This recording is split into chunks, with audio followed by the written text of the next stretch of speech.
বর্তমানে মানুষের জীবনযাত্রার মান আমূল পরিবর্তন হয়ে যাচ্ছে, বিশেষত খাদ্যখানার দিকে। আপনি খেয়াল করে দেখবেন খাদ্যখানার দিকে মানুষের আমূল পরিবর্তন হচ্ছে। ফাস্ট ফুড আর জাঙ্ক ফুড এ দুটো খাবারের দিকে শুধু ছেলেমেয়েরাই নয়, বৃদ্ধ মানুষেরাও এই খাবারের প্রতি দিন দিন আসক্ত হয়ে যাচ্ছে। এই ফাস্ট ফুডটা কি সেটা আপনারা জানেন। এই ফাস্ট ফুড হচ্ছে তাড়াতাড়ি তৈরি করা যায়, ঘরে তৈরি করা যায় বা হোটেলে তৈরি করা যায়, যেমন নুডলস, স্যান্ডউইচ, বার্গার ইত্যাদি। আর হচ্ছে জাঙ্ক ফুড হচ্ছে কি দোকানের ওই প্যাকেটজাত খাবার, যেমন কুরকুরি, প্যাকেটের দুধ, তারপরে বাচ্চারা খায় এই ধরনের খাবার। তো এই ধরনের খাবার খেয়ে দিন দিন আমাদের কিডনি কিন্তু ক্ষতিগ্রস্ত হচ্ছে। ধীরে ধীরে যে কিডনির স্বাভাবিক কাজ সেটাও কিন্তু দুর্বল হয়ে যাচ্ছে। এই কিডনি যে ড্যামেজ হওয়া বা কিডনির সমস্যা, এটা কিন্তু একদিনে আসে না, ধীরে ধীরে আসে। আজকের ভিডিওতে কিডনি ড্যামেজ হলে বা খারাপ হলে যে লক্ষণগুলো আসে তার 8টি লক্ষণ সম্পর্কে কিছু তথ্য আপনাদের সামনে শেয়ার করব। আর এই কিডনি ড্যামেজ হলে বা খারাপ হলে আমাদের হোমিওপ্যাথিতে যে ঔষধগুলো আছে তার কয়েকটা ঔষধ সম্পর্কে কিছু তথ্য আপনাদের সামনে শেয়ার করব। ভিডিওটি ভালো লাগলে লাইক, কমেন্ট, শেয়ার করবেন এবং আপনি যদি এই প্রোফাইলে নতুন এসে থাকেন তাহলে প্রোফাইলটিকে ফলো করে রাখবেন পরবর্তীতে নতুন ভিডিওর নোটিফিকেশন সবার আগে পাওয়ার জন্য। আমি প্রথমেই ভিডিও কন্টেন্টটি লিখে নিচ্ছি, পরে এ সম্পর্কে কিছু বলছি। 8 কিডনি ড্যামেজ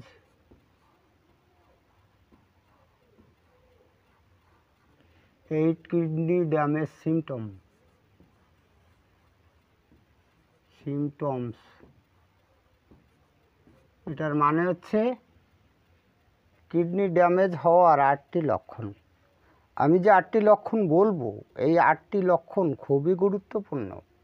আপনি যদি একজন সাধারণ লোক হয়ে থাকেন, চিকিৎসা সংক্রান্ত বিষয়ের সঙ্গে জড়িত না থাকেন, তাহলেও এগুলো আপনার জানার প্রয়োজন।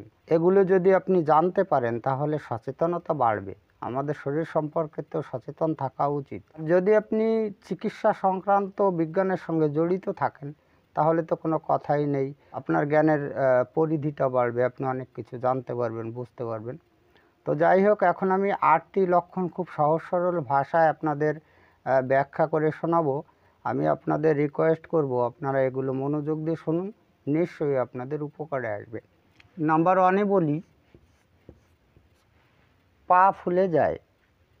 এই কিডনি যখন ড্যামেজ হয় তখন পা ফুলে যায়। এই পা ফুলে যাওয়ার একটা কারণ আছে। আমাদের ব্লাডের মধ্যে যে হিমোগ্লোবিন থাকে সেই হিমোগ্লোবিনটা চেঞ্জ হয়ে যায়, মানে নেচারটা চেঞ্জ হয়ে যায়। যখন কোনো ব্যক্তির কিডনির ড্যামেজ হয় তখন আমাদের ব্লাডে যে এইচবি থাকে, এই এইচবিটার নেচারটা পরিবর্তন হয়ে যায়, ঠিক আছে, চেঞ্জ হয়ে যায়, তার জন্য হাত পা ফুলে যায়। নাম্বার 2-তে বলি, ঘন ঘন প্রস্রাব হয়। এবার এই ঘন ঘন প্রস্রাব হওয়ার একটা কারণ আছে, এই ইউরিনের নেচারটাও চেঞ্জ হয়।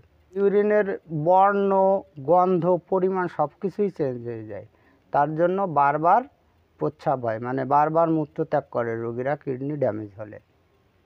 এবার নাম্বার 3-তে বলি, ক্ষুধা কমে যায়, খুবই ক্ষুধা কমে যায় কিডনি ড্যামেজ হলে। কিডনি ড্যামেজের রোগীরা বমি বমি অনুভব করে, মাঝে মধ্যে বমিও হয়ে যায়। এছাড়াও খাদ্যের প্রতি কোনো আগ্রহই থাকে না, খেতেই চান না তারা। নাম্বার 4-এ বলি,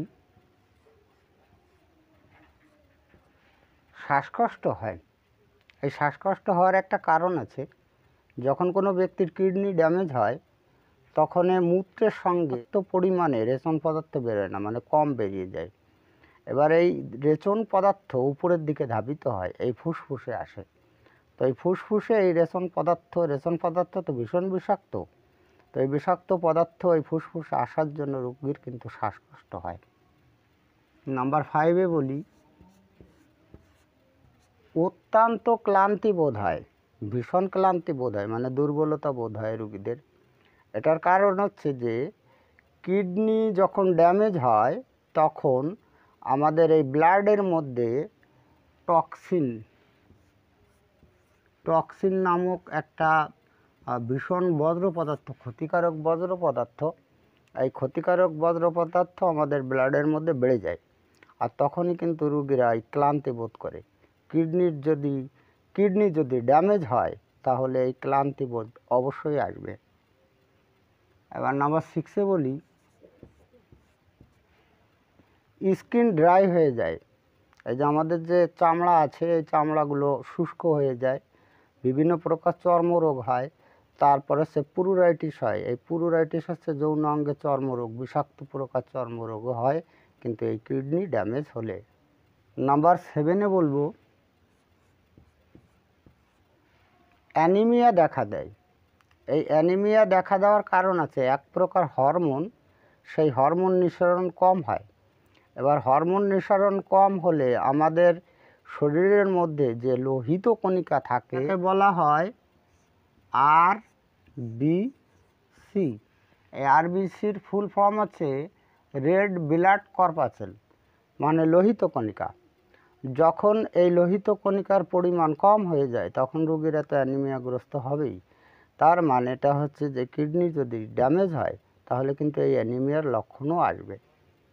এবার আমি সর্বশেষে বলি, নাম্বার 8-এ অনিদ্রা দেখা দেয়। এই অনিদ্রা দেখা দেয়, এরও কারণটা হচ্ছে ওই আমাদের ব্লাডে ওই টক্সিন, যে ক্ষতিকারক বজ্র পদার্থ, সেই বজ্র পদার্থটা বেড়ে যায়। এবার কারোর শরীরে যদি বেশি পরিমাণে টক্সিন বেড়ে যায় তাহলে তার অনিদ্রা অবশ্যই আসবে। কিডনি ড্যামেজ হলে আমাদের হোমিওপ্যাথি মতে কী ভালো ঔষধ আছে, আমি সেই সমস্ত ঔষধের লক্ষণগুলো তো বলতে পারবো না, তাহলে ভিডিওটি চওড়া হয়ে যাবে। তবে আমি যে রেমেডি 5-6টা রেমেডিসের নাম লিখে দিচ্ছি কিডনি ড্যামেজ হলে, এগুলো ভীষণ ভালো কাজ করে। অবশ্যই লক্ষণভিত্তিক চিকিৎসা করবেন। তো আপনি যদি চান যে এই যে রেমেডিগুলো আমি নাম লিখে দেখাচ্ছি সেই রেমেডি সম্পর্কে আপনি জানবেন, এই চ্যানেলে ভিডিও আছে, আপনি চাইলে দেখে নিতে পারেন। যাই হোক, আমি রেমেডিগুলোর নাম লিখে দিই। রেমেডিস আছে, খুব ফাইন রেমেডিস আছে। সেটা হচ্ছে আর্জেন্টাম নাইট্রিকাম আছে, তারপরে আছে বেনজোইক অ্যাসিড আছে, হ্যাঁ, তারপরে আছে ফস লিখলাম, ফস মানে আছে ফেরাম ফস আছে, তারপরে পালসেটিলা আছে, তারপরে আছে নাইট্রিক অ্যাসিড আছে, তারপরে আছে সিপিএ আছে। ঠিক আছে, এই দেখুন আমি কটা রেমেডি বলে দিলাম, 1 2 3 4 5 6। এই 6টা রেমেডি ভীষণভাবে গুরুত্বপূর্ণ কিডনি ড্যামেজ হয়ে গেলে। অবশ্যই আপনি লক্ষণভিত্তিক চিকিৎসা করবেন। তবে এই কিডনি ড্যামেজের ক্ষেত্রে 6 শক্তি বা 30 শক্তি ভালো কার্যকারী হয়। আপনি অবশ্যই সূক্ষ্মমাত্রায় ডোজ বানিয়ে ব্যবহার করবেন। যদি 6 শক্তি ব্যবহার করতে চান তাহলে সূক্ষ্মমাত্রায় দিনে 3 বার, আর যদি 30 শক্তি ব্যবহার করতে চান সূক্ষ্মমাত্রায় দিনে 2 বার ব্যবহার করতে পারেন। যাই হোক, আজকে এই পর্যন্তই। খুব তাড়াতাড়ি ফিরে আসবো নতুন গুরুত্বপূর্ণ বিষয়বস্তুর ভিডিও নিয়ে। দেখা হচ্ছে নেক্সট ভিডিওতে। ততক্ষণ আপনারা ভালো ও সুস্থ থাকুন। জয় হ্যানিম্যান, জয় হোমিওপ্যাথ।